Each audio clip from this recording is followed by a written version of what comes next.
Tonight we begin an intense period of introspection. Several times over the next 24 hours we will encounter and recite words that prompt us to recognize our misdeeds and rectify our relationships by making amends with our family, friends, and neighbors. We will hear several piyutim, medieval poems that communicate a spirit of contrition and humility. We will chant Al Chet, a series of statements listing the many ways in which we may have missed the mark. We will sing Vidui, the confessional, an alphabetic acrostic that catalogs our mistakes while knocking on the doors of our hearts so that they may be open to the possibility of change in the year ahead. An essential part of teshuvah is returning to our best selves by fixing our mistakes. But the process of teshuvah is more than just correcting what went wrong. It is also about affirming what went right and standing for our convictions. Rabbi Avraham Yitzchak Kook, the first chief rabbi of pre-state Eretz Yisrael, taught, quote, "Just as there is great value to the confession of wrongdoing, there is also the great value to the confession of mitzvot, which gladdens the heart and strengthens the holy paths of life," end quote. In this spirit, contemporary Rabbi Avi Weiss composed a new vidui, a recitation in the form of an alphabetic acrostic listing all the positive behaviors that we wish to affirm on Yom Kippur and continue in the year ahead. The traditional list of things we are sorry for begins, Ashamnu, Bagadnu, Gazalnu, Dibarnu, Dofi, literally translated as, we are guilty, we have betrayed, we have stolen, we have spoken slander. The positive version lists behaviors that not only are we not sorry for, but that we're proud of. The list begins, Ahavnu, we have loved. Beirachnu, we have blessed. Gadalnu, we have grown. Dibarnu Yofi, we have spoken positively. The machzor that we use in the family service uses both the confession of mistakes and the confession of how we have been our best. In that family machzor, the traditional vidui of our mistakes ends with the line, "For all these things we say we are sorry." The vidui of our good deeds ends with the line, "For all these things we say, good job." For the letter Kuf in the confession of good deeds, we find the phrase Kivinu la'aretz, we have longed for the land of Israel. As I spoke about on Rosh Hashanah, our attention to the Jewish state has been amplified over the last 2 years, both because of our concern for our brothers and sisters in Israel during this time of war, and also because of how the war has inflamed tensions and created a toxic atmosphere in many circles here in the United States.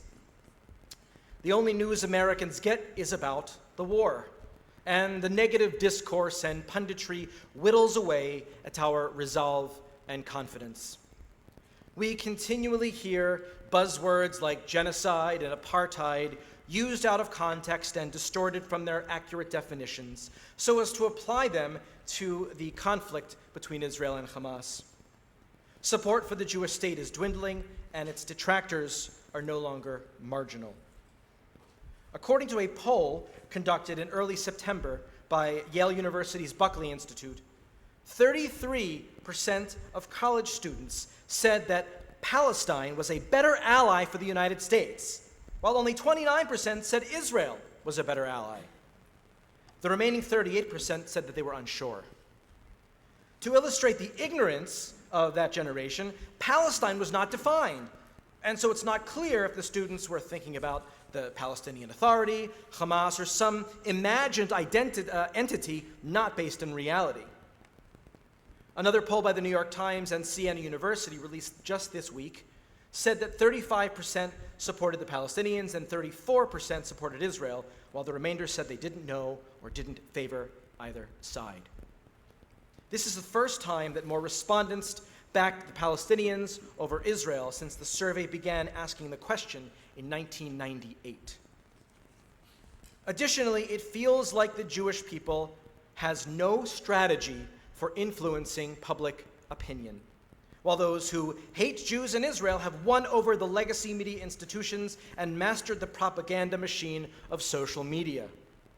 we are left playing defense, attempting to correct misinformation or defending the Jewish people in a way that is expressed in apologetic terms. The predominant story that we have been telling about ourselves for decades has been one of victimhood. This has led to some great ironies. The first is that the Holocaust was not our making, and yet because we could not trust others to properly tell our story, we had no choice but to preserve the record of these atrocities and their victims. Even more ironic is that because of the increase in Holocaust education, the Holocaust has become the thing by which Jews are best known. Even worse, according to an overwhelming majority of American Jews, connecting to that horrific event, the worst thing to ever happen to our people, is the most important aspect of being Jewish. In the 2020 Pew study of the American Jewish community, 76% of American Jews said that remembering the Holocaust was an essential part of their identity, more than peoplehood, ethical living, continuing family traditions, or practicing Jewish rituals.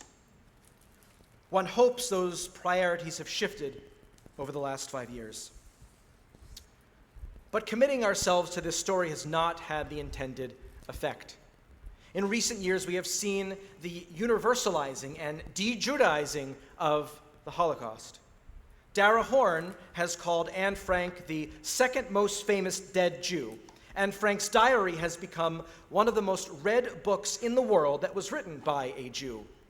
And yet, even as page after page of Frank's diary chronicles her growing Jewish self-awareness and Jewish pride, the most popular line quoted from it is the anodyne and milquetoast ecumenical message that people are really good at heart. In many circles, the Holocaust is treated as a tragedy that befell humanity, rather than a genocide that specifically and intentionally targeted the Jews. It has become a rhetorical tool, an instrument of comparison, or a political football. The universalization of the Holocaust erases the Jewish story and transforms it into a lesson to be learned rather than a true genocide that destroyed Europe's Jewish community and the event for which the word genocide was invented. Even though anti-Semitism is not our fault nor our problem to solve, we must do a better job of telling our story. Take, for instance, the United States Holocaust Memorial Museum, the largest and most important of such places outside of Israel. It is a vast, thorough, and powerful museum communicating the horrors of the Shoah. Its one flaw, however, is that the museum concludes its story with the Jews as victims. To frame it a different way, imagine sitting down to your Seder table on the evening of Passover, and the entire Haggadah is only about the experience of slavery. You read about how many infant Israelite boys were drowned in the Nile, how many slaves were killed building the cities of Pitom and Ramses, what the Israelite daily quota for bricks was, how many calories per day they were rationed for sustenance, and which weapons the taskmasters used to keep the slaves in line. That is not the kind of Seder I want to be at. Our story cannot end by leaving us powerless victims. This is actually another failure of our post-October 7th storytelling. Almost immediately afterwards, the mantra became, what happened that day was the worst attack on Jews since the Holocaust. While that statement is factually accurate, said with the best of intentions, and rightly connects the genocidal intent of Hamas with the Nazis, this context further places us in the role of the perennial victim. Instead, we should have been saying, what happened that day was the worst attack on Jews since the founding of the State of Israel. Framed in this way, we change the story into one where Jewish sovereignty was assaulted, that our own right to self-determination came under threat. But, as traumatic as that experience was and continues to be, Israel has reasserted its deterrence and strength, even as it continues to struggle with its serious internal moral questions. Another trap we fall into is touting Israel's amazing contributions for the purpose of getting people to like it. Did you know that Israelis created PillCam and instant messaging technology and Waze and drip irrigation and water desalination, the USB plug, the cherry tomato? Yes, all these things have changed the world. They are really cool, and touting them makes us feel that strong sense of peoplehood. But they are not going to convince anyone to like Israel or Jews if they don't already. The worst apologetic behavior is playing defense to hateful rhetoric. It does no good to have a conversation on whether or not Israel has the right to exist, or engaging in shouting matches with people who pejoratively use terms like genocide and apartheid and ethnic cleansing. Doing so demonstrates that we've already lost that argument. Admittedly, it's hard to defend against pithy, reductive, rhyming slogans. From the river to the sea, Palestine will be free. There is only one solution: Intifada, revolution. The first one calls for the genocidal erasure of the Jewish state, and the second invites violent uprisings all over the world. But they sure are catchy. And they easily win over people who don't know any better. They are also the complete opposite of what Jews have a habit of doing. Instead of concise slogans and good stories, we tend to give a boring history lesson. Well, in 1894, Theodor Herzl witnessed the Dreyfus Affair.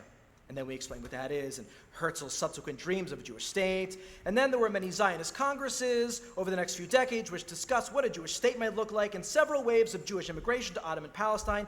And the Jews legally bought land from the local Arabs. Oh, and then there was the Balfour Declaration in 1917, where the British Foreign Secretary promised to establish a homeland for the Jews in British Mandate Palestine.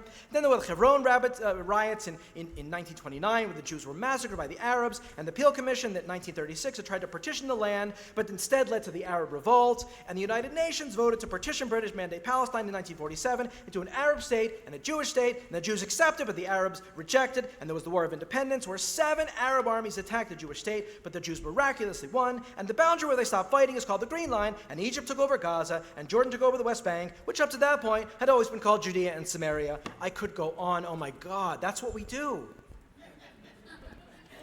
I left out, I could go on with 1956 and 67 and 73 and the Oslo and the Second Intifada. Friends, very few people have the patience for that. For a people who are supposed to be good storytellers, we have become apologists, whose best tool is a list of facts and dates. We have to tell a better story, one that is passionate, succinct, and unapologetic. The late political commentator Charles Krauthammer, who was Jewish, said the following: Israel is the very embodiment of Jewish continuity. It is the only nation on earth that inhabits the same land, bears the same name, speaks the same language, and worships the same God that it did 3,000 years ago.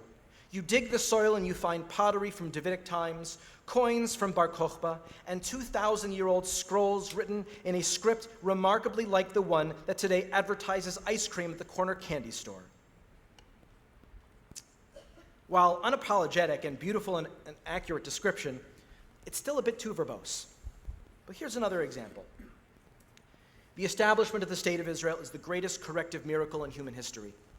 It is the story of an indigenous people who returned in rags to their native land and turned it into a thriving, multi-ethnic, multiracial democracy, overturning 2,000 years of population displacement.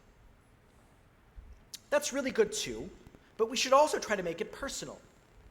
To make a lasting impact, our story should be told in the first person, and maybe go something like this. 3,000 years ago, our ancestors walked the streets of Jerusalem and saw David crowned king. Or maybe this one, for those of you who are Kohanim or Levites. My ancestors served in Solomon's temple. Or another one. My ancestors fought with Judah Maccabee when he defended Judea against the Greeks. Or how about this one? The Romans took my ancestors out of Jerusalem in chains as they watched the temple burn.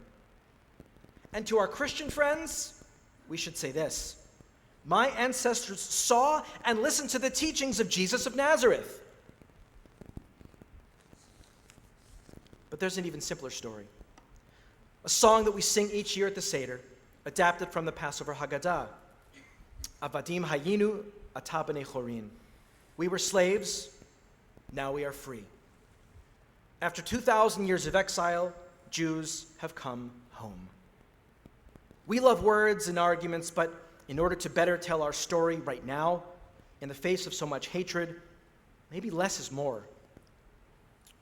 In fact, telling our story unapologetically with love is also the key to Jewish self-accountability. Yom Kippur demands that we take responsibility on a personal level, but this day can also serve to remember that accountability also exists in how we understand the arc of Jewish history. Tradition teaches that we were exiled from our land because of our collective mistakes. It is a land for which we have longed and to which we have finally returned. But only through love can we struggle with the current moral dilemmas facing the Jewish people and state of Israel. We cannot forfeit this difficult moral conversation to Hollywood personalities, podcast pundits, or anti-Zionist Jews who openly side with our enemies because their critique does not come from a place of love. Our nuance demonstrates how committed we are, as opposed to the one-dimensional voices of those who would compromise the safety and security of the Jewish state or surrender its moral character because of expansionist and messianic delusions. If we are going to voice our frustrations with Israel's policies or cultural choices, it must come from a place of unapologetic love for the Jewish people and Jewish state. Even with all of the uncertainty and moral questions regarding the current war, 2.5 million Jewish children started school in Israel a few weeks ago, and the fields in the Gaza envelope are greener than they've ever been. Ultimately, the Jewish people love life. One of the boastful claims of Hamas is that they love death more than the Jews love life. However, what they perceive as a weakness is actually our greatest strength. Every time we recite Kiddush at the beginning of Shabbat or a festival, we conclude by saying, L'chaim. This often is mistranslated as to life. But its accurate translation can teach us something about this great strength. The expression L'chaim comes from the Sanhedrin, the ancient Jewish court in Jerusalem. When it was presented with a capital case, the members of the Sanhedrin had to vote on the sentence of the alleged murderer. They would declare L'chaim, for life, or L'mavet, for death. This might seem like a strange association, a verdict in a capital crime and drinking from a Kiddush cup. The first appearance of wine in the Torah shows us the difference between embracing life and focusing on death. After the flood destroys all life on earth, Noah emerges from the ark, plants a vineyard, and makes wine. Unable to cope with the enormity of what he has just experienced, Noah drinks himself into a stupor in order to numb himself from the trauma. While we might sympathize with Noah, he uses wine in order to escape the emotional toll of death and does not focus on the possibilities of the new life that is yet to be. We do the opposite, even in difficult times. When we say L'chaim, we are not toasting to life, rather we are raising our glasses for life. We are choosing to embrace life, to join with others, and to bring holiness to the world. In the face of everything we have experienced, when others chant slogans that call for death, we must chant L'chaim, because we are for life. It is because we love life that we spend so much time creating a lasting legacy by educating our children in Jewish living, Jewish identity formation, and love of Israel. Rabbi David Wolpe recently said, quote, "If I could take a Jewish child only one place, it wouldn't be to Auschwitz or Warsaw, it would be Tel Aviv. They need to see not just what was done to the Jews, but what the Jews have done," end quote. Similarly, a well-known midrash reflects on a verse from the prophet Isaiah, All your children shall be learners of the Eternal One, and great shall be the peace of your children.